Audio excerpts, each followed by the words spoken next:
Татарстан Республикасы һәм татарлар турында тулы мәгълүмат.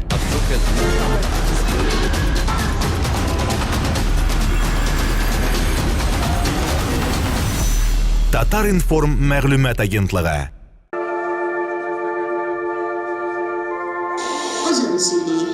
Hürmetli radyo dinleyiciler. Bayram тапшырыгыбызны башлыйбыз. Начинаем нашу праздничную передачу. Говорит Казань. Начинаем нашу праздничную передачу. Казанцеві тапшырыгыбыз devam eder. İsenmisiz muhterem radyo dinleyiciler. Hayırlı kış, hürmetli radyo dinleyiciler. Тапшырыгыбыз devam eder. Bayram тапшырыгыбызны башлыйбыз.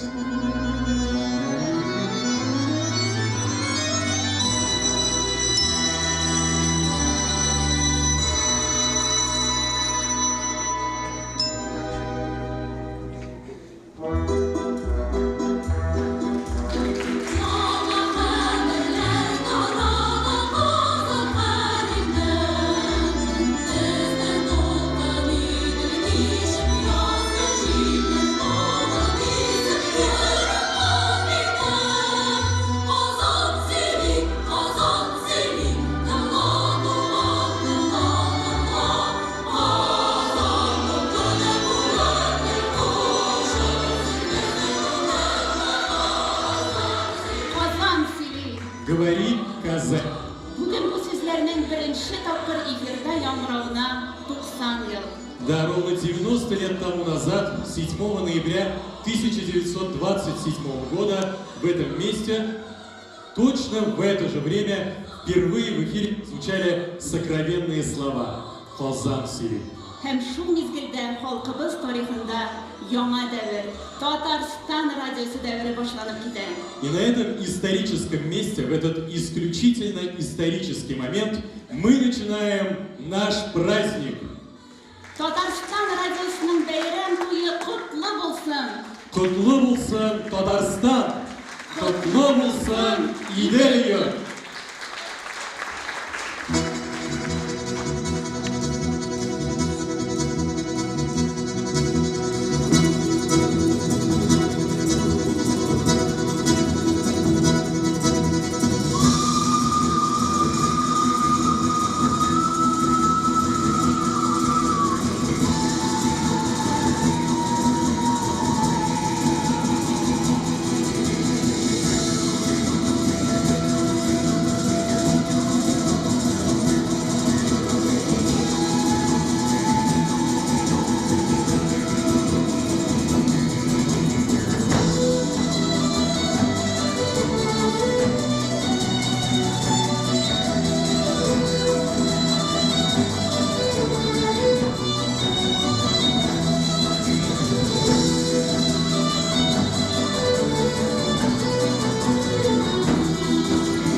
На праздничной сцене государственный ансамбль фольклорной музыки Республики Татарстан под руководством народного артиста Татарстана Айдара Файзрахманова.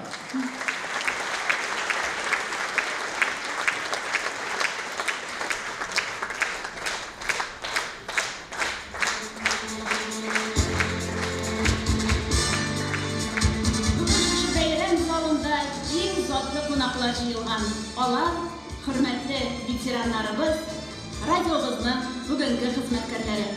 В этом зале сегодня присутствуют руководители республики и Всероссийской государственной телерадиокомпании, а также у нас в гостях наши коллеги из республик и областей Поволжья и Урала.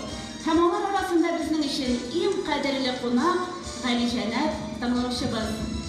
Һәм хәзер без иң тугрылыклы тыңлаучыларыбызның берсен сәхнәгә чакырабыз. Заместитель премьер-министра Республики Татарстан, председатель Национального совета Милли Шура Всемирного конгресса татар Василий Шейхразиев. Хәерле көн, исәннәрмесез, хөрмәтле татар радиосы яратучылар, тыңлаучылар, анда эшләүчеләр, иң мөһиме безнең ветераннарыбыз, килгән кунаклар, халыктан да бөтен дөнья Октябрь революциясының 10 еллыгына әзерләнгән вакытта шушы бинада беренче тапкыр татар радиосы авыз ача һәм бөтен дөнья өчен үзенең тапшыруларын алып бара башлый. Шул вакыт эчендә 90 ел бу бик күп вакыт республика эчендә безнең иң яраткан радиосы эчендә, кешеләр эчендә, ләкин аның үз тарихы бар, үзенең бүгенгесе бар һәм аның киләчәге бар. Беләсезме, беренче тапкыр Шамил Усманов беренче персонал диктор булып эшли башлаган безнең зур шәхесләр, безнең беренче музыкаль директорыбыз Салих Сайдашев, барсы шушы радиога үзенең тәҗрибәләрен, мөмкинлекләрен биреп, халыкка чыгып, халыкка сөйләгәннәр, җырлаганнар, сүз алып барганнар.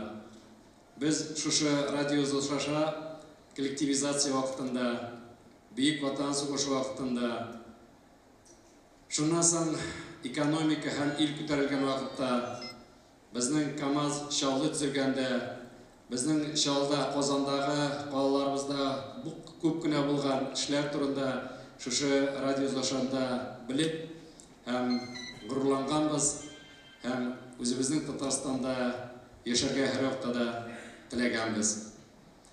Дорогие друзья, вы знаете, сегодня отмечая 90-летие со дня образования Татар радиоса, абсолютно приятно и комфортно находиться в этом здании, когда впервые 7 ноября 1927 года выходят первые передачи, и с этого момента начинается хорошая, перспективная, длинная жизнь для этого радио. За это время, конечно, очень много было сделано, и целая плеяда наших журналистов, ведущих прошли через студию, и приятно то, что в этом зале находятся сегодня тоже ветераны. Я считаю абсолютно правильно, если мы все вместе скажем им огромные слова благодарности за их труд, за их любовь, отношение к нашей республике, и бурными аплодисментами выразим свою благодарность. За большой вклад в развитие культуры указом президента Республики Татарстан присвоено почетное звание «Заслуженный работник культуры Республики Татарстан» Идиатуллину Рамилю Ильшадовичу, звукорежиссеру группы литературно-драматических, музыкальных и детских программ службы радиовещания ГТРК «Татарстан».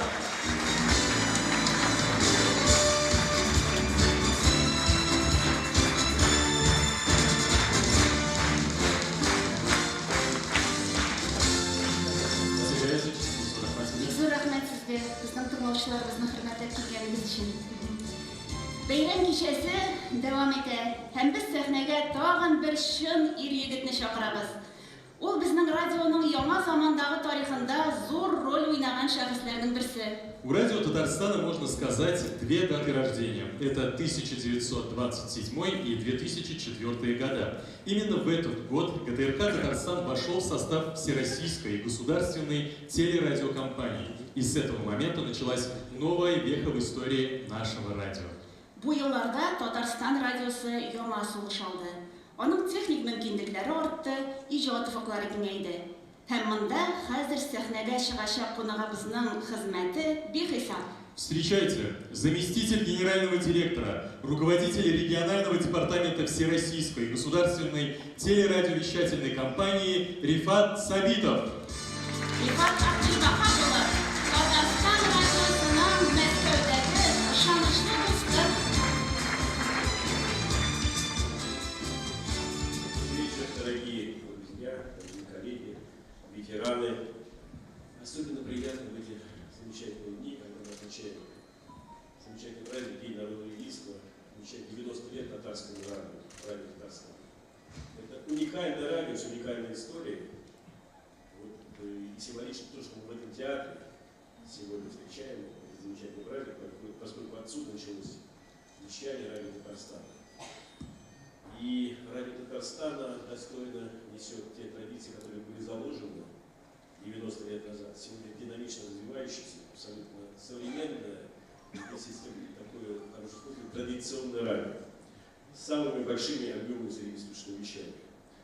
ВГТРК и руководство ВГТРК уделяет очень серьезное внимание развитию и сохранению национального вещания, потому что язык — это основа всего, это основа культуры любого народа.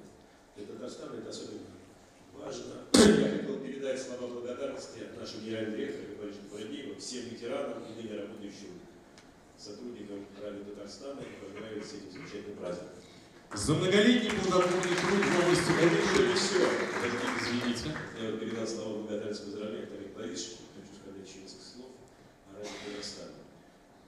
Сегодняшние технологии позволяют слушать радио Татарстана в любой точке земного шара, потому что мы с вами вещаем в онлайн-трансляции в интернете и другие способы доставки радио. И любой наш соотечественник, слушатель позывные, Казан Сюльви, он, знаете, испытывает чувство гордости за свою великую родину. Вот это самое главное, что, собственно, сохраняет и развивает радио Татарстана. Потому что очень важно то, что вы делаете, конечно, будете делать, это сохранять культуру, традиции, историю татарского народа и сохранять то самое доброе и то, что позволяет людям разных национальностей существовать и жить на той территории, уважать друг друга и понимать друг друга. За это вам низкий поклон, большая благодарность. Спасибо, с праздником. Спасибо вам. За многолетний плодотворный труд в области культуры и искусства, значительный вклад в развитие филиала и в связи с 90-летием со дня образования радио Татарстана наградить почетной грамотой ВГТРК сотрудников ГТРК Татарстан. Акмалова Насима Рашитовича, шеф-редактора группы литературно-драматических, музыкальных и детских программ службы радиовещания.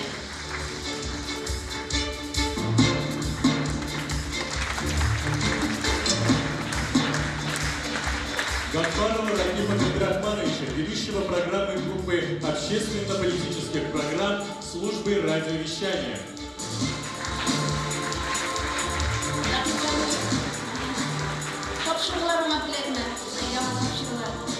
Гуляеву Наталью Павловну, ведущую программы службы радиовещания.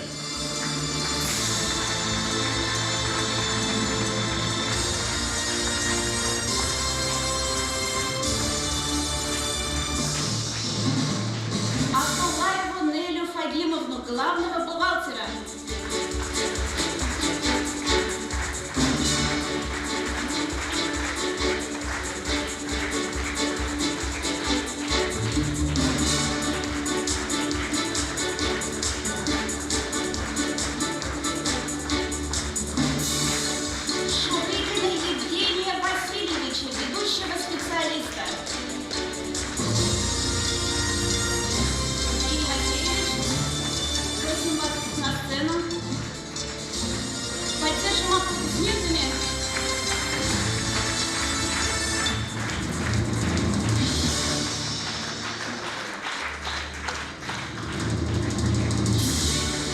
Цыганшину Миляушу Мирпоязовну, редактор группы общественно-политических программ службы радиовещания.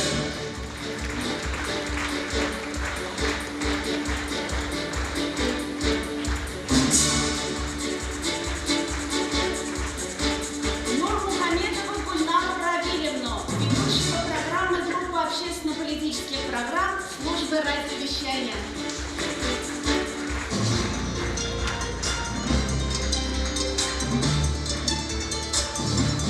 Алексееву Ляйсан Фаязовну, корреспондента первой категории группы литературно-драматических, музыкальных и детских программ службы радиовещания.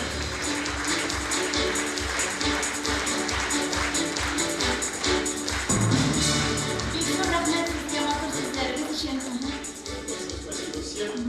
Еще раз с праздником всем. Замечательного здоровья и новых успехов в этом очень нужном деле. Спасибо.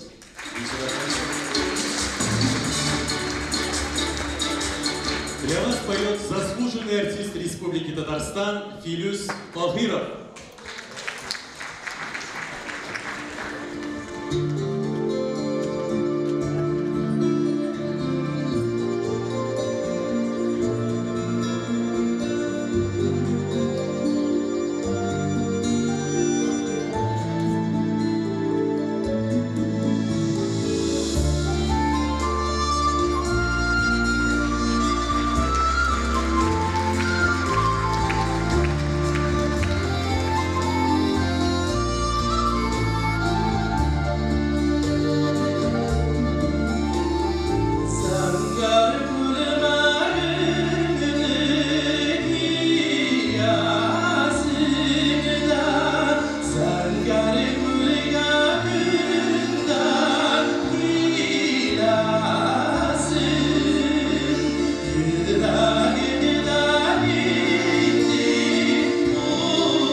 кайчандыр Сара Садыкова безнең радиода эшләгән шагыйрь Әхмәт Рәшид шигырен иҗат иткән.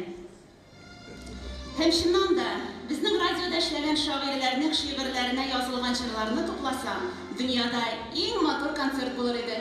Гомумән Татарстан радиосы һәрвакыт әдәбият кешеләренең оясы булган. Язучы Шамил Усманов оештырган радиода дистәләгән язучылар, шагыйрьләр эшләгән. Гадел Кутуй, Хәсән Туфан, Кави Нәҗми, Гомәр Бәширов, Әмирхан Яники, соңрак чорларда Хәсән Сарьян, Ләбиб Әйтуганов, Зиннур Мансуров, Мидхәт Миншин, Рөстәм Акъегет, Дания Гайнәшев Һәм башкалар.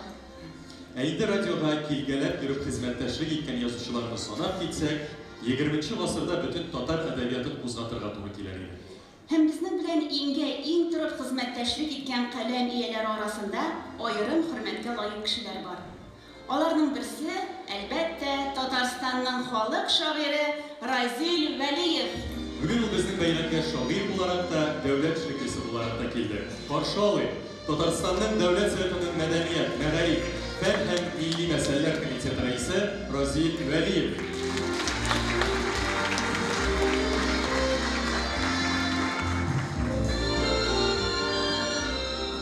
Хәерле көн, хөрмәтле милләттәшләр, туганнар, дуслар, кунаклар, хуҗалар. Бүген икмәтә бәйрәм. Аның беренчесен әйтмәсәм, ярак булыр дөрес булмас иде. Бүген Бөек Октябрь революциясенең 100 еллыгы. Чөнки ни өчен моны әйтәм? Чөнки Бөек Октябрь революциясе булмаган булса, бәлки безнең татар радиосы да bundan 90 ел элек сөйли башламаган булыр иде. Bundan әйтүләр бу тарихи бина дип. Һәм Татарстан 1920 елда Татарстан Республикасы шушы бинада игълан ителгән. Һәм шуннан соң 7 елдан соң инде шушы бинадан татар радиосы сөйли башлаган. Шуннан да бу искиткеч зур вакыйга һәм бу безнең уртак бәйрәмебез. Минем үземнең телем 3 тапкыр ачылды. Беренчесе өйдә, ишектә, әнием кулдан вакытта, әниемнән туганнардан йөргән татар телен, туган телем ачылды. Татар телендә шундый матур сүз бар, теле ачылды дигән. Димәк, минем күңелемдә булган, Ходай да бераз алган булган. Аннан соң минем телем икенче мәртәбә мәктәптә ачылды. Аны ныграк әйтеп, төплерәк әйтеп, яхшырак әйтеп, мине укытучылары минем телемне ачты. Һәм өченче тапкыр минем телем Татарстан радиосы ачылды. Чөнки безнең авылның нәкъ ортасында, багана башында зур эшләпә бар, радио эшләпәсе. Һәм шуңа без көн саен радио тыңлыйбыз. Һәм без чын мәгънәсендә, чын әдәби татар телендә татар радиосын тыңлап өйрәндек. Һәм бер мин генә түгел, минемчә безнең буынчылар бездән алган килгән буыннар һәм бездән соңрак килгән буыннар да үзләренең телләрен татар радиосы аша чарлаганнардыр. Безнең авылда әйтә торганнар иде, әгәр кеше бик матур сөйләшә икән, син шул хәтле матур итеп радиога радио шикелле сөйлисең дип әйтәләр иде. Чыннан да безнең радиобыз безнең телебезне ачты. Әмма ләкин безнең телебезне генә ачып калмады. Ул безнең зиһенебезне дә ачты. Ул безнең акылыбызны да ачты. Безгә тарих битләрен дә ачты. Гомумән, ул безнең татар дөньясын, татарның үткәнен, бүгенгесен безгә ачып күрсәтте. Чөнки анда искиткеч затлы, зыялы кешеләр эшләйде, шәхесләр эшләйде. Һәм анда шул хәтле төпле саллы тапшырулар була иде. Аннан соң безнең 1990 елда яңа тарихыбыз башланганда, безнең Татарстан Югары Советында булган хәлләрне, урамнарда, мәйданнарда булган хәлләрне иң ныклап яктыртучы радиода татар радиосы булды. Һәм бүгенге көндә дә безнең дәүләт оешмаларының, хөкүмәт оешмаларының, район оешмаларының гомумән халкыбызның тормышын иң зинтлекле, тәфсилле итеп, төпле итеп, саллы итеп халыкка җиткерүче радио ул татар радиосы. Шуңа күрә дә без татар радиосы һәрвакыт бергә һәм һәр көнне без үзебезнең радиода, Татарстан радиосында Татарстан гимнын тыңлап уянабыз һәм көне буе шуның белән рухланып яшәйбез. Һәм бүгенге көндә безнең Татарстан Дәүләт Советы депутатлары, Татарстан Дәүләт Советы рәисе Фәрит Хәйрулла улы Мөхәммәд Хөсәин сезнең һәммәгезне дә бу улы бәйрәм белән котларга кушып җибәрде. Засущественный вклад в культурное развитие Республики Татарстан поощрит трудовой коллектив службы радиовещания филиала ВГТРК ГТРК Татарстан благодарственным письмом председателя Государственного совета Республики Татарстан.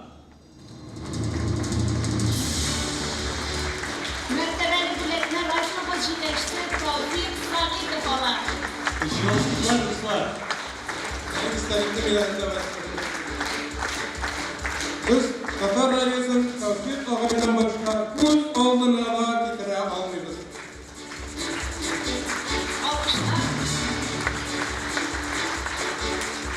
За существенный вклад в культурное развитие Республики Татарстан поощрились Фаизову Гулюсу Завдатовну, звукорежиссера филиала ВГТРК ГТРК Татарстан, благодарственным письмом председателю Государственного совета Республики Татарстан.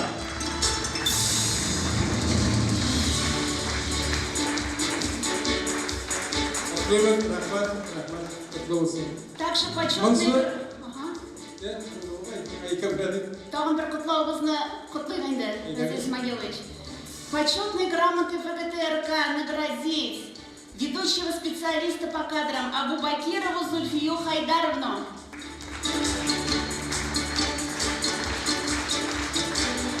Зульфия Хайдаровна. Шулай узак еллар радиода эшләгән безнең бик хөрмәтле хезмәткәребез.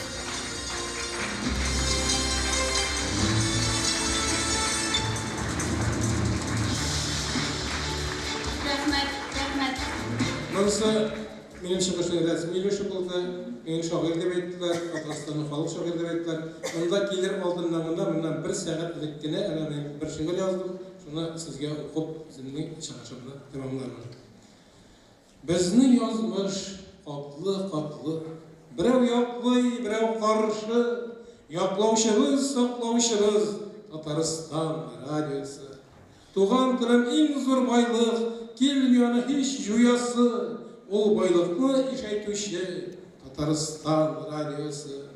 Керек әлі керек бізге, көңілдерге ғам ұясы, ғам ұятып аваз сала Татарстан радиосы.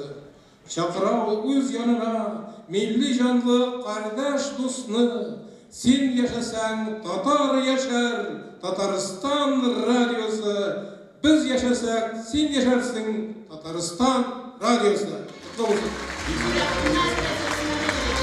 Siz her vakit bizning to'g'ri do'sti bo'ldi. Eng og'ir vaqtlarda da bizning radioni saqlab qolish uchun jon atib bergan millatdoshimiz u bizning. Rahmat. Qadrli do'stlar, sizning de tomosha zalına kirir oldindan foyeda o'rnashgan rasmlar ko'rgazmasi bilan tanishgansizdir. Onlarning avtori bizning kollegamiz, yozuvchi ham rassam, Tataristonning ot qozongan san'at ishliklisi Doniya G'ayniddinova. Doniya xonim bolalar ham yosh-o'smirlar uchun topshiriqlar muharriri. Гомумән Татарстан радиосының балалар редакциясында һәр вакыт талантлы, балаларның күңеле, җанын аңлый белә торган шәхесләр эшләгән. Каһарман язучыбыз Гадел Кутуй, Ләбибә Ихсанова, Нәсимә Әхмәтҗанова, Эльза Губайдуллина, Рафис Корбан, Җәүдәт Дәрзаман, Елена Дырашук, Захид Мәхмүди һәм башкалар. Шуңа күрә Татарстан радиосы һәр вакыт балаларны үзенә тартып торучы бер үзәк булды. Менә бүген дә алар безне котларга килделәр. Мирас балалар фольклор ансамбле. Төрле халыкара конкурслар лауреаты ансамбльнең җитәкчесе Дәүләт Умәров. Казан бүләге биюе.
бәйрәм кичәбезне Татарстанның халык артисты Илсур Сафин дәвам иттерә. Без бик икәү, Рөстәм Сатуан шигыре, Альфред Якшинбетов көе.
Илсур Сафин.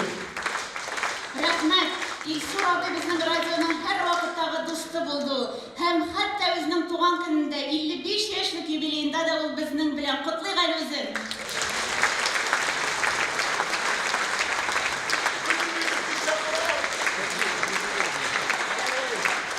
Илсур Сафин.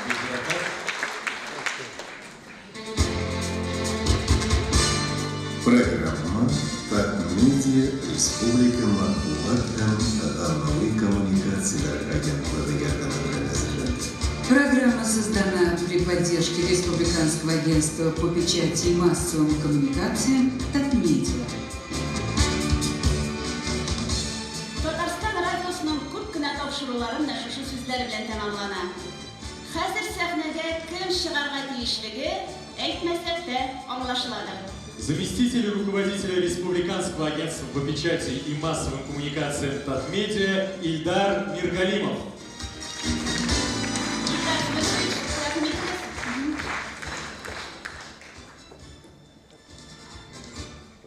Hörmətli xidmətçilər, dostlar, ветераннар, qonaqlar. Бүгінгі бәйрәм ул Татарстан радиосының түгел, бүтін республиканың бәйрәме. Чөнки ул безнең татар матбуатының никадәр бай тарихка ия икәнлеген күрсәтеп тора. Ул элекке елларда Татарстан радиосы, Шилухлы радио дип әйтәләр, үтеп кергән авыл иде, үтеп кергән квартира сидәге. Ул безнең республика халкын Татарстан вакыйгалары, ил вакыйгалары белән таныштырып торды. Һәм биредә инде әйтелгәнчә, күп кенә журналистика һәм әдәбият әһелләре биредә хезмәт кылган. Хәзерге вакытта ул инде Шилухлы радио түгел, ә инде заманча җиһазланган, иң көчле техника белән коралланган Татарстан матбугатын әйдәп баручы радио булып тора. Биредә эшләгән һәрбер хезмәткәргә зур рәхмәтебезне белдерәбез килә һәм шушы минутларда шушы эшкә үзләреннән өлеш керткән кайбер хезмәткәрләргә дә аерым рәхмәт белдерәбез килә. За плодотворный труд в отрасли средств массовой информации Республики Татарстан наградить почетной грамотой Республиканского агентства по печати и массовым коммуникациям Татмедиа сотрудников филиала ВГТРК ГТРК Татарстан. Гибатуллину Анию Рашидовну, корреспондента первой категории группы общественно-политических программ службы радиовещания. Борисова Батыра Марсилевича, корреспондента первой категории группы литературно-драматических, музыкальных и детских программ службы радиовещания.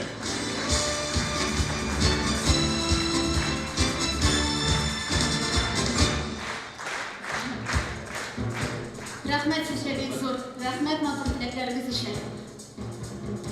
Бәйрәм концертыбызны Татарстанның атказанган артисты Алина Шәрипҗанова дәвам иттерә. Сәлам әйтчим, Фирзәр Мортазин көе, Рөстәм Фәйсуллин шигыре. Ашалас.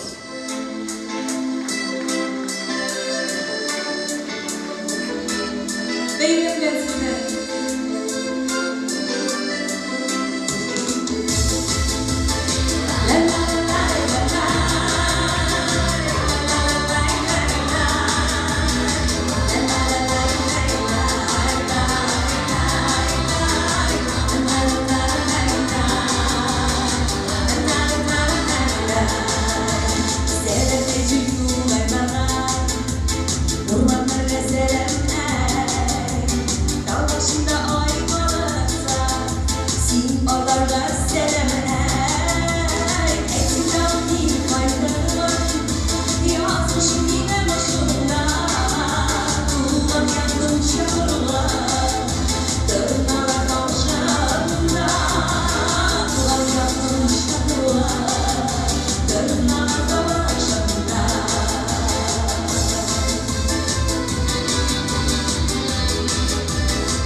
Bizim şunda matur konsertlarımız meydana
Татарстан Республикасының отбасының артисті Алина Шеликжанова.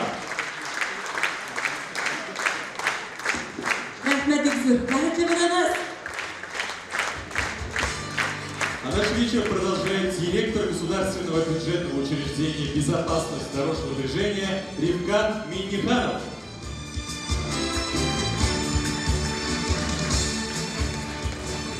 Değerli uzalda oturuşlar, bizden de Türkiye'de duruşamaz, керек. Bugün de bu beylemde özümün kutuşuğa, özümün iktaşlara geldim. Мен okutuşu, Tafik Kemerdeniş, 72 yıldan okuşumun bilem, yitirmiş bulundak, birge bardım, Arman bardım, sizinle birge bardım, birge iminlik boyunca kutuşlar bardım. Şu günde birleştirdiği şugum ya, şimdilik cevaplar. Rifat Abdullah'a bizim işte sözlerim bilesinde Arman'da 90 yıllardan uçraştım. İyi etip gerek bizden devletke, bizden respublikaya bu kişilik zor yerden ekler. Bugünden özellikle özümden bilem. Bugün de o Moskova günlerinde bizim için respublik için zor iş yapara. Şunun için min rahmetli. Rifat Abdullah'a şişse zal yine adres bildiğin mi? Bekliyorum. Tafik Kemerdeniş. Bunda Filisarif gelemezdir yine. Biz gerçi biz etip gerek. Filisarif işlerine Bizde maktab grammatısı var. Men davlat avtomobil inspeksiyasida vaqtimda topshirgan. Bu kunda men endi hozir ikkinchi idarada baribir inspektor radio Tafik Kemerdenish bilan beylangan. Shuning uchun durs bo'lar. Filisarif yosh malay. Sizning kollektivni shu bayram bilan tabriklaymiz. Maktab grammatisini saytdingiz. Bergasiga.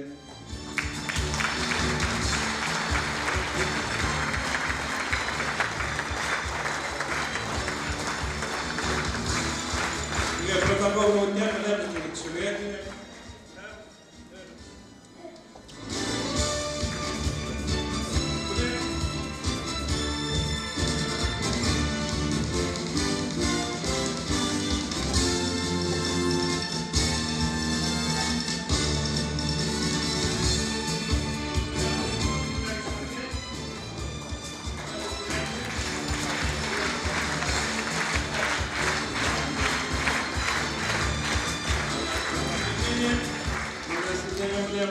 Bu bizim Respublika Tatarstan. Zor yıllar sizge.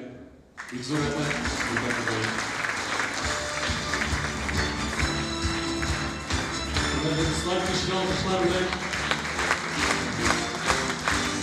Bayram bu zor etmez sizge. Birgada arkadaşlarga bugün de bizim hizmetkarlar var. Biz jurnalistlarni yönetmenlik işiktiriz. Yukarılarını tapşırırlar meselelerge. Biz o'ylamiz bu kunda bizni endi bizni xizmatkorlar narsalarga kerak ishlaymiz, radio syujetlar, jurnalist ishlarini olib boradilar. Shuning uchun mana har bir uchrashuv mendan o'yga keltiradi. Men o'yladimda men ham aqlli yigitlar, aqlli xotin-qizlar ularni o'ylatirga kerak. Shuning uchun sinyorlar biz yordam ketamiz. Biz o'zimizni o'qitib, o'rgatib, albatta ular jurnalistlar bo'ladi. Bayramlar sizni. Rahmat. Big zo'r rahmat sizga.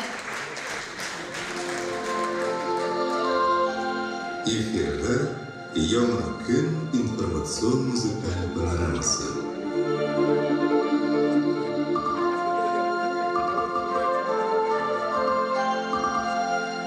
В эфире панорама событий «Новый день».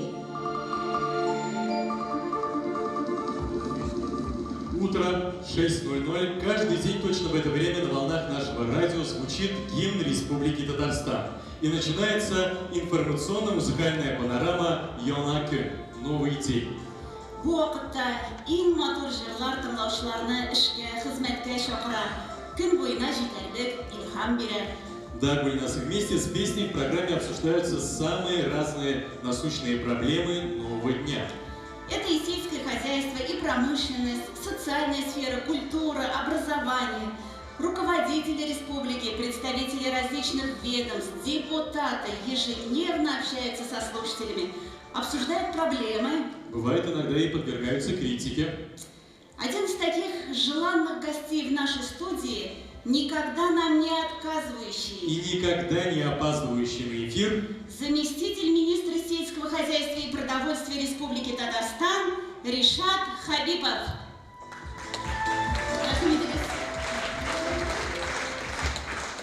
Hürmetli veteranlar, Татарстан радиосында эшләүче хезмәткәрләр, кадерле кунаклар, рөхсәтлегез сезне олы юбилейгез Татарстан радиосының 90 еллыгы белән ихлас күңелдән котларга һәм үзебезнең министрыбыз Марат Бөтүшнең котлау сүзләрен, бәйрәм белән тәбрикләү сүзләрен сезгә җиткерергә. Авыл хезмәтчәннәре өчен бүгенгесе көндә һәм элек тә кар яуса да, таш яуса да дип әйтәбез, көн саен эшкә чыгарга кирәк. Инде иртә таңнан алып кичкә хәтлек радионың мотор сүзләре, мотор музыкалары ишетелгәндә, хезмәткә өндәү булганда безгә эшләргә күңеллерәк. Шуның өчен инде без куанабыз. Соңгы елларда булган үзгәрешләр белән, быелгысы елда булган зур икмәк белән 5 миллион тоннан артык алынган, җыеп алынган икмәк, 3 миллион артыграк җыеп алынган шикәр шигендере, ул барлык хезмәтчәннәрнең уртак хезмәте. Һәм инде без ул хезмәт өлешендә безнең радио хезмәткәрләрендә өлеше бар дип әйтәбез, чөнки радионы тыңламыйча мөмкин түгел. Бүген комбайнерлар ярышында, сыер савучыларында ярышларын без инде радио аркылы тапшыра алабыз. Иң мөһиме безгә һәр вакытта да табигатьнең нинди сулары бар, нинди яңгыр явамы, кар явамы икәнен алдан хәбәр итә торган безнең тапшырулар беткәннән соң шундый хәбәр була. Без инде аны зарык көтәбез, чөнки урып җыйганда безгә һәр вакытта да кояшлы көннәр кирәк, чәчү беткәчтен яңгыр кирәк, кыш көне кары кирәк. Шулар белән куанып яши авыл халкы. Һәм ел саен икенче көтә, икенче елны икмәк тагын да күбрәк булыр, аны файдалы итеп сатып булыр дип, киләсе ел белән һәр вакытта да яшибез. Сезне тагын бер кат бәйрәм белән тәбрикләп, тормышымнан әйтәсем килә. Без инде радио белән хезмәт иттем. Мин Баулы районы Хәнсәвәр авылыннан. Әни эшкә киткәндә ул сыер савучы булып эшли иде. Радионы әби кабызып куя торган иде. Тапшырулар беткәчтен инде шундый әйтә торганнар иде. Погода турында Мөслимдә шул хәтлек градус, Чулпанда шуның хәтле, Казанда шуның хәтле дип. Мин уйлыйдым, шундый матур исемнәр, буларны барып күрсәң иде дип. Аллаһ Тәгалә кабул иткәндер. Шул вакытта Чулпан дигән авылны күрергә туры килде. Бурлат районында, анда метеостанция булган икән. Мөслимдә эшләргә туры килде. Хакимият башлыгы булып 12 ел. Анда да метеостанция булган һәм менә бүген Казанда эшлим. Шуның өчен безнең халык хезмәткә мәхәббәт белән, хезмәткә зур тырышлык белән эшләгән халык, безнең уңышларыбыз әле алда булачак. Һәм инде без авыл офыкларын, иртәнге нур тапшыруларын зур түземсезлек белән көтеп алабыз. Алар аркылы үзебезнең хезмәтчеләребезгә яхшы, матур теләкләрне җиткерәсебез килә. Сезне тагын бер кат тәбрикләп, бәйрәмегез белән мин монда чакырасым килә. Разин Ахмудовичны без аның белән бик матур итеп хезмәттәшлек итәбез. Һәрбер тапшыруларда катнашырга тырышабыз. Аны тәбрикләп китәсем килә. Разин Ахмудович. Бүген Ракит Абдрахманович килмәгән, ләкин ике пакетны да мин Разин Ахмудович сезгә тапшырам. Аның в этом пакете есть символ наших крестьян. Это дворец земледельцев Республики Татарстан. Это он будет украшать ваш стол, рабочий стол. А наши приветственные слова закреплены еще в подарочном конверте.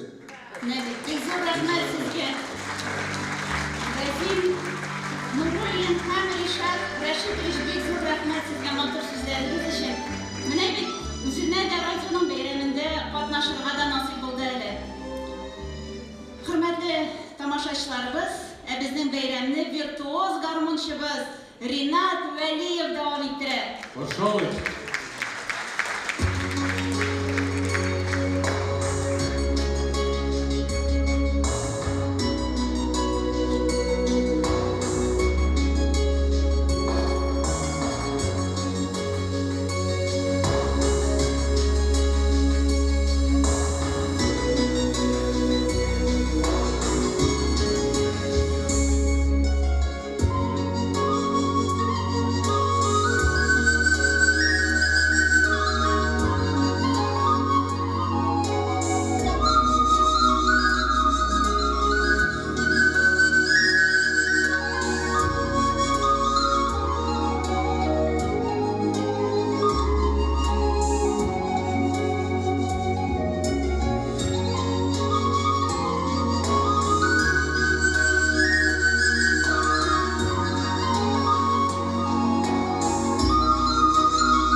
Сегодня работают радиостанции Ижевска, Уфы, Саранска, Чебоксар, Йошкар-Олы и Сыктывкара. В эфире объединенный радиожурнал «Семи республик» между Волгой и Уралом. Вот уже почти 60 лет звучат эти позывные в эфире. И все это время Казань, радио Татарстана были и остаются центром притяжения, местом встречи для всех коллег из Поволжья и Урала.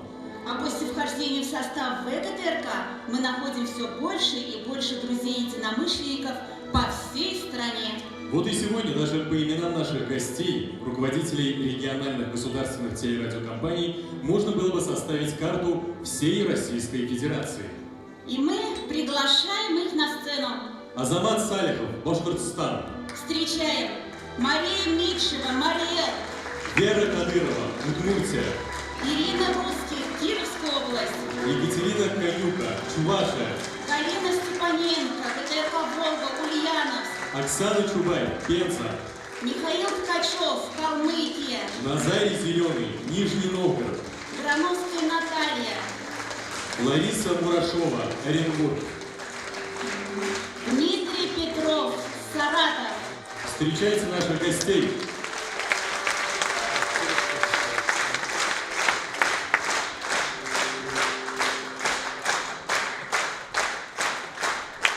Дорогие ветераны, уважаемые коллеги, я, к сожалению, пока не владею татарским языком, поэтому буду говорить на русском. Да простите меня, пожалуйста. Во-первых, я хочу поблагодарить Рифата Благовича Сабитова и Фердуса Салиховича за то, что мы сегодня здесь на этой сцене. Мы 12 директоров филиалов ВГТРК представляем большую армию руководителей и сотрудников региональной компании. У нас сегодня трудится в нашей стране более 12 тысяч человек в более чем 80 филиалах и территориальных подразделениях. И спасибо большое за то, что мы имеем возможность сегодня приехать, поздравить вас с этим замечательным событием, с этой очень круглой датой. Вообще есть хорошая традиция в нашей стране, когда к каким-то юбилейным датам запускать большие проекты. И вот так 90 лет назад, к десятилетию Великой Октябрьской социалистической революции, впервые вышел в эфир в регулярное радиовещание радио Татарстана.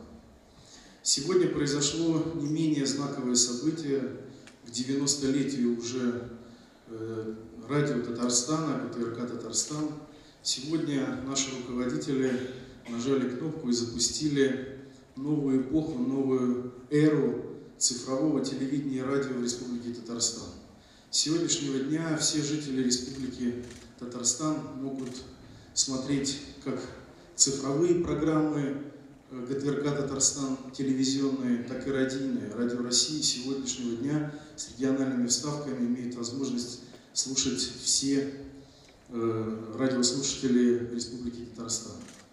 Мы все приехали вас поздравить с этой датой.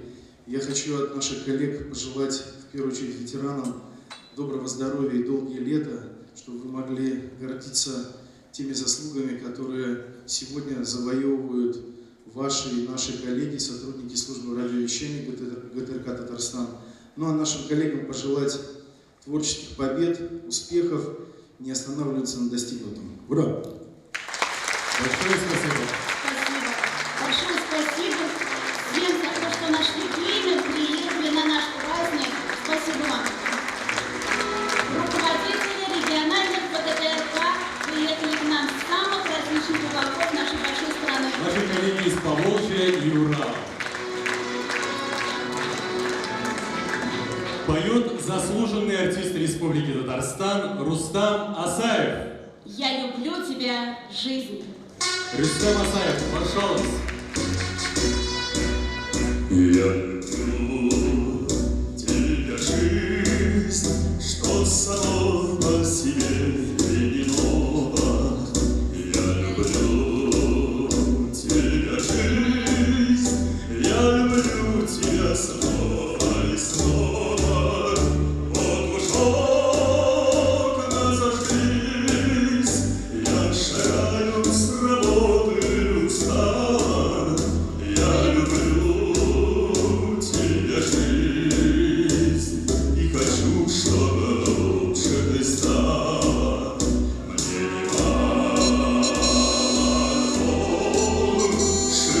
мысли равнина морская, неизвестно давно, бескорыстная дружба мужская, столь нехожена днем, так несчастным, что нет мне покоя, есть любовь у меня. Жизнь знает, что это такое, как поют соловьи по лугам поцелуй на свете и вершина любви. Это чудо великое, дети, вновь мы с ними пройдем. Детство, юность, вокзалы, печалы будут вновь и потом. Все опять повторится сначала. Ах, как годы летят, мы грустим седину, замечая жизнь тревожных солдат, что погибли тебя защищая. Так легко и лишись трудных стругах и свет невидимно. Я люблю тебя, жизнь, и надеюсь, что это взаимно. Так легко и лишись трудных стругах и свет невидимно. Я люблю тебя, жизнь, и надеюсь, что это взаимно.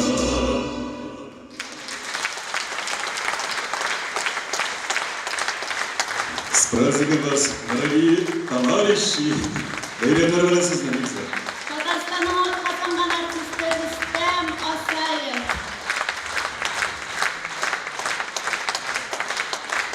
Рәхмәт, Рөстәм.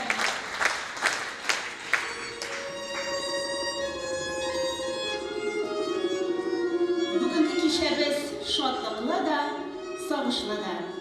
Чөнки Татарстан радиосының үткән юлында җиңүләр, тантаналар да, фаҗигалар, югалтулар да чиратлашып барган.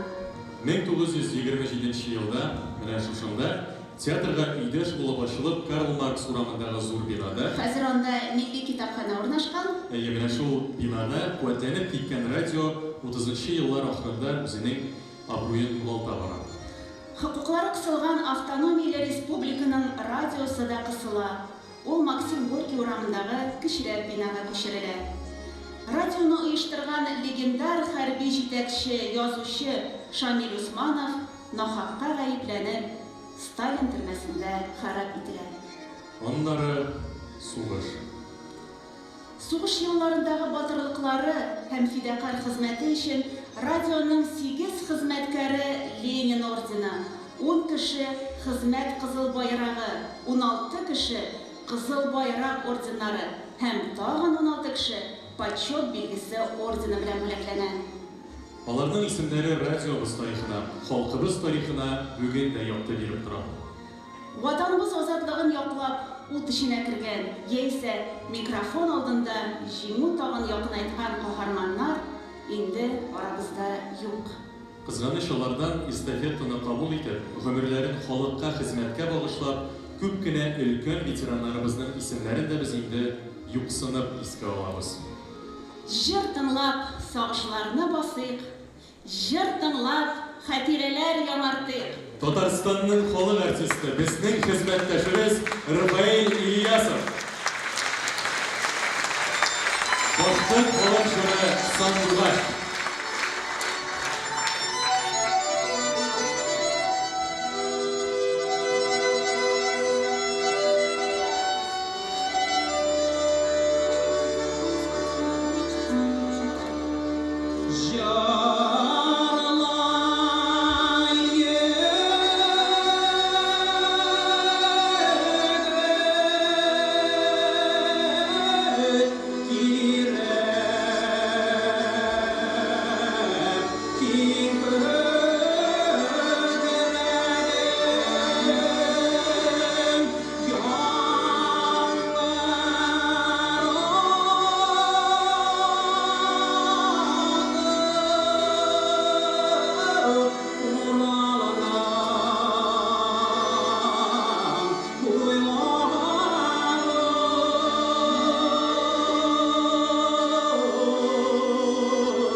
Жырлый білгенлерге жырлар керек, білмегенге керек бигрәк.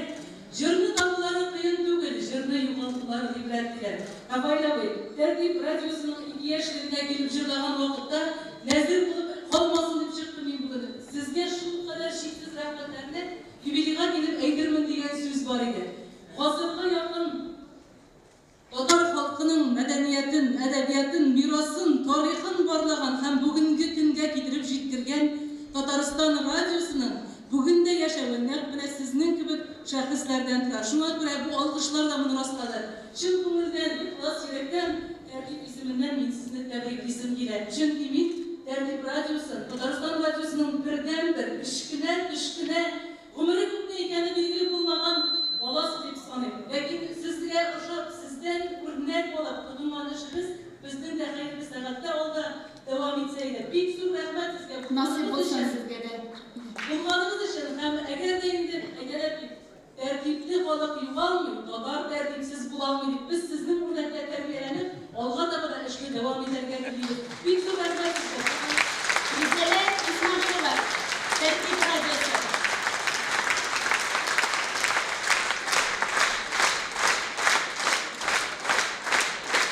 Рафаэль абый, сез безнең радиода 50 ел эшләдегез. Ярты гасыр вакыт бит музыкаль редакцияны җитәкләп килдегез. Без барыбыз да сезнең шәкертләр, мин дә сезнең шәкертегез. Зур рәхмәт өйрәткәнегез өчен, сезнең тәҗрибәгез безгә бик кирәк бүгенге көндә дә. Рафаэль абый, менә сез яраткан тамашачы һәм сезне яраткан тамашачы һәм тыңлаучы монда. Беләм, әйтер сүзегез дә бар. Килгәндә әллә нәрсәләр сөйләрмен дип килгәнем, сез дә хәтерләгән күрдегез сөйләргә килгән. 50 ел эшләгән коллективыма, радиома, Татарстан радиосына киләчәктә дә озын гомер телим, сезнең саулык, уңышлар телим. Радиода Худайга шөкер, талантлы яшьләр эшли бүгендә. Шуңа күрә Татарстан радиосының киләчәге үткәннән караганда ким булмас дип уйлыйм. Мин аларга шулай уңышлар телим. Әлбәттә, 50 ел içinde tıklı işler, hizmet, örnekler hepsi kira kullandırıldı. İngilizce kalanlara Tatar müzikasın, propagandalama küp ihtibar verildi, küp kişi verildi. Tatar müzikasının propagandalamanın tıklı usullarını kullanıp işledik. Meskev'den Çapradar'ya Tavuşyası Ünlü'nün brigadasın. Allah gelen sayın 22'şer saat Tatar müzikasını yazıp alıp bakıp bizde Tataristan radyosu'na gürler giteleri. Şuna göre Tataristan radyosu'nun 50.000'den artık müzikal yazmaları, onlar saklananlar, onlar bilen biz kullanırız. Lakin 50.000'lik yazmalarının tırmışı elbette kengirek olsa eyden olabilir. Bizde olanlar Tataristan radyosu'nun tarihine kristallarda bizim radyoda neydi talantlı kişiler işledi, neydi bilgili Respublika'da bilgili talantlar işledi. Tatarstan radyosu kompozitörlerden Rüstem Bilahin, Sırat Asadikova, Necip Cihanov hem başka örnekli kompozitörlerimiz bilen, icatçılarımız bilen işledi. Sırat Asadikova eğer radyoda bizim yana işleden takdim ederekilse, onları kışık üstüne bir jırlar diyip gösterdiler. Şu Sırat Asadikova diyen arada radyonun bütün redaktörlerimizin jivalarıyla şunday günleri de istedikler, mamiklar, Kürtbulda Tataristan radyosunda. Bir kolektif var, elbette indim.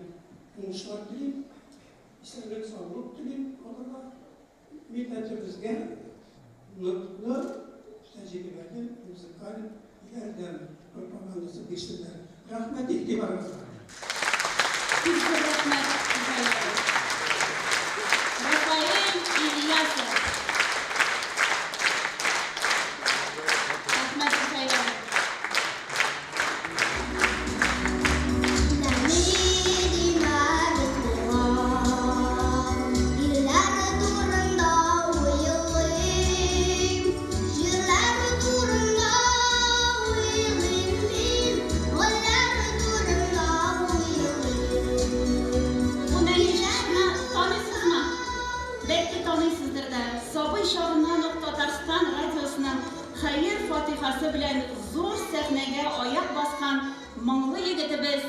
Марат Фәйрушин. Һәм ул күптән түгел генә шулай ук безнең радиода эшли башлады. Рәхим ит, Марат.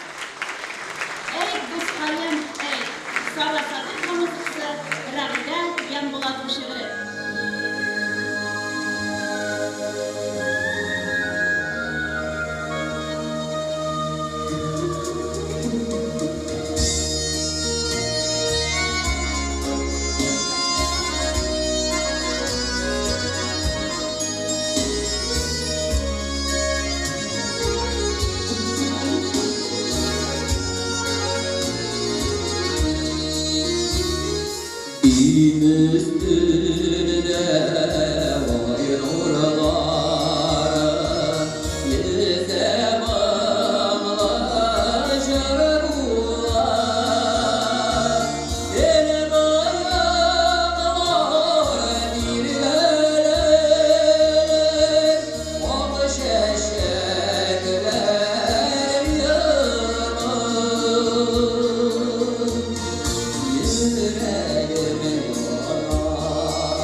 Kişemizni yine balalar devam eder. Milli mirasımızın saklauchi Tatarstan radyosu beyramında Miras ansambli Estirhan Tatarları biyu.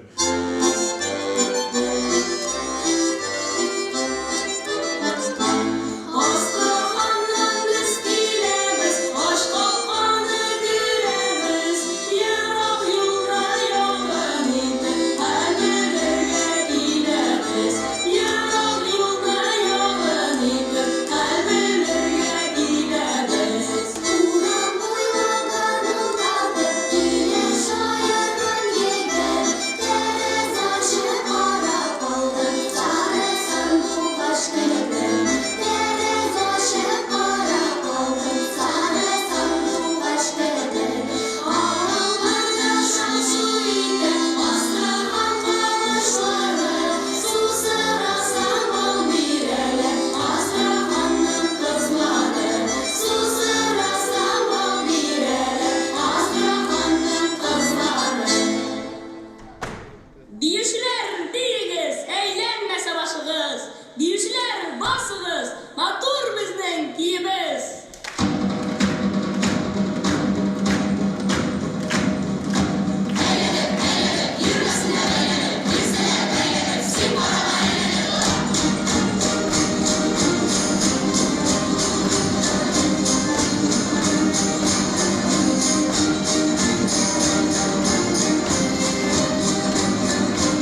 Miras Balalar Folklor Ansamblı. Жетекшілері Дәулет Умаров, рахмет. Ескерткіш ялқынлы дүйірілді бұл бексіз рахмет. Қадірлі достар, бізні буалар құтларға келген. Буа башқарма комитеті жетекшісінің бірінші орынбасары Сәлим Даутов һәм Буа якташлык җәмгыяте рәисе Ирек Закиров һәм аның фикердәшләре. Рәхим итегез. Сәлим әфәнде, рәхим итегез.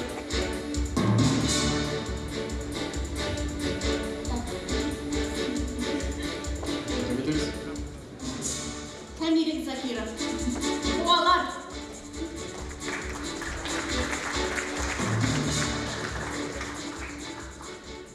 Hayırlı gün, hürmetli radyo hizmetkarları, hürmetli müdiranlar, Tatar Radyosu'nu yaratkan halk, biz sizni varığınızda, yüzünüzde de hem işlep bilgen hizmetkarlarını da bugünkü halk bayrami bilen şeklinde kutluyoruz. Men özüm bu rayonning Şırak bir avluda o'sdim. 50-chi yillarning oxiri edi. 58-chi yilmikan endi. Birinchi har birimizda bilgan qora qog'ozdan yasalgan to'garak radio topshiriqlar qo'yib yura boshladilar. Allohga shukr, uni bek tez davlat yasattirdi, bir qiz deganda barozga qo'yib chiqdilar. Hem endi shundan bizning yaratgan radiomiz edi. Yol konsertda Gafar Kamal degan bor edi muzikda. Bigüylilarni vaqt xizmatning oralari bizning ko'ngilga shundan qadar yog'ishli, shundan qadar yuzi bir bayram edi. Jalqinda konsertni navjaytini bo'lsa tazalarini ochib qo'yasin. Matur jırlar, şunu terbiyevi jırlar janları edi. Bu radyonun xalqni terbiyelege, xalqqa kultura tilga ilişin ülüşüdürgen bizmen yoktur. O gayet zor, gayet ehemmiyetli, hem hazırdalı, bek aktual, bek gerekli topşırılar barılar. Kutluyuz.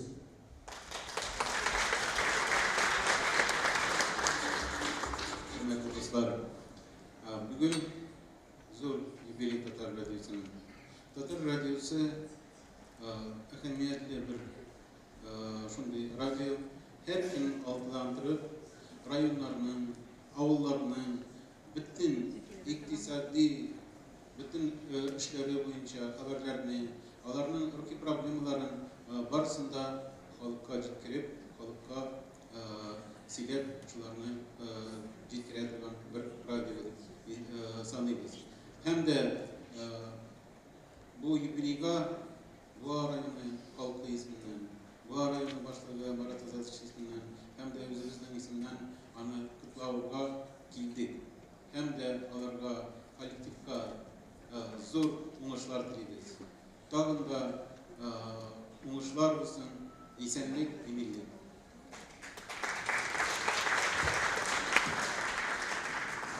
Konaklar, radyo hizmetçiler, Çenköy'den mana şu yubileyimiz bilen tebrik eten hem üstəlik hükümetiniz mana şu kışçılık tarafında işleyenlerimizin hizmetleriniz için pek zor rahmetli. Çünkü sizin şu hizmetlerinizin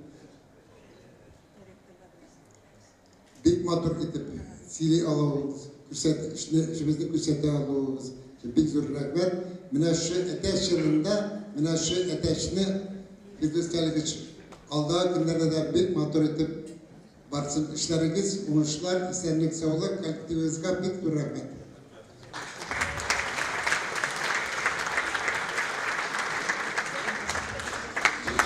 İsmi Tugan Kırklarının altını deyip kala sizge bilsin.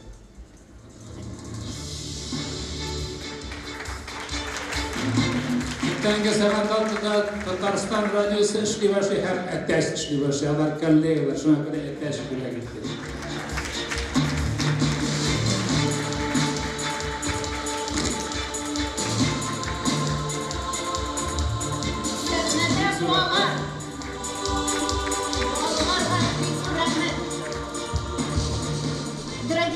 Знаете, сейчас мы станем свидетелями уникального явления. Выступят на этой сцене дикторы татарского радио в весьма своеобразном амплуа. Бывшими мы их не называем, потому что бывших дикторов, так же как и офицеров, не бывает, так как все еще звучат в эфире, в фондовых записях голоса людей, даже стоящих у истоков татарской дикторской школы. Это неповторимое, создававшее эталон татарского эфирного языка Камал Саттарова, Байрат Арсланов, Марьям Арсланова, Эльс Гаделев. Все еще звучат в эфире голоса с удивительным красивым тембром и наших сегодняшних гостей. Доктор филологических наук, профессор Казанского федерального университета Фуат Галимуллин. И главный редактор журнала «Васырлар Аваза. Эхо веков», кандидат исторических наук, лауреат Государственной премии Республики Татарстан в области науки и техники Данил Ибрагимов. Просим вас на сцену.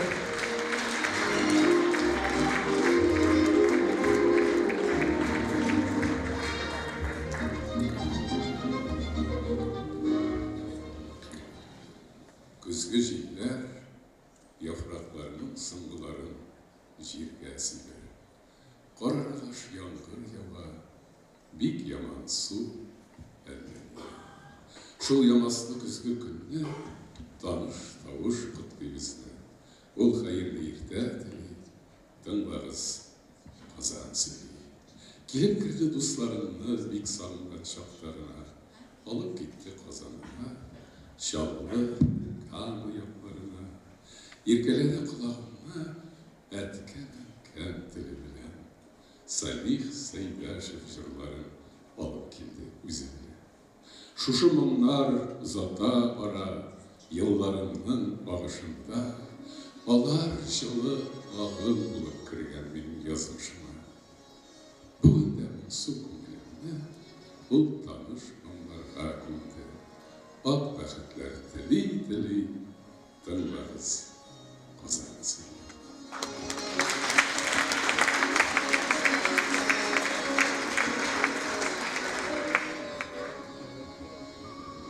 Siz Башқұртстанда ешеп ижад етуші татар шағирасы Фәния Шанышеваның «Қозан сөйлей» деген шиғырын тыңладыңыз. Ол аны 1973 жылда хат білен менің адресқа жіберген иді. Көңілімде өмір бойы шиғыр яңғырап тұра. Біз бик ұста баяншы Данил Ибрагимов белән бергә чыктык. Инде ул баянда уйнагаш, җырламый калып булмас дип уйлыйбыз. Менә безнең Татарстан радиосында сугыш елларында бөек әдибебез Өмәр ага Баширов эшләгән. Һәм ул үз гомерендә тагын бер җыр тексты язды. Шидегән шишмә. Мәгълүм булганча Сарахан Садыйкова ана музыка ижад итте. Менә шушы әсәрне башкарып карыйк әле, Данир.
Short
Вот такие у нас все дикторы радио, такие у нас все ученые и архивисты.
Государственный ансамбль фольклорной музыки Республики Татарстан.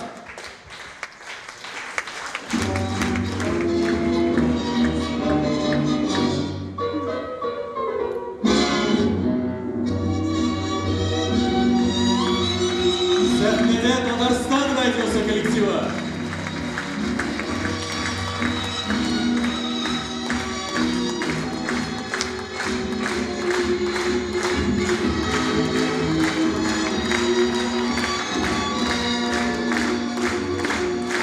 Завтра ровно в 6 утра прозвучат в эфире гимн Республики Татарстан, и мы услышим по радио знакомые всем жизнеутверждающие слова. Татарстан Республикасы баштанасы Казан сөйлей. Говорит Казань, столица Республики Татарстан. Так было и так будет всегда. Сегодня мы завоевываем новые просторы FM-вещания. Татарстанның дәүләт тавышын ишеттерүче Татарстан радиосының данлы тарихы дәвам итә. История наша продолжается.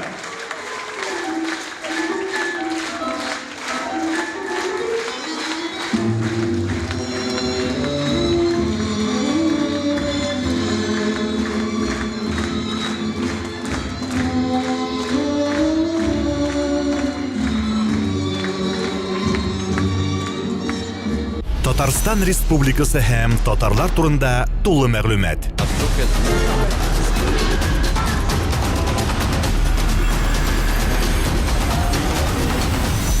Татар информ мәгълүмат агентлыгы.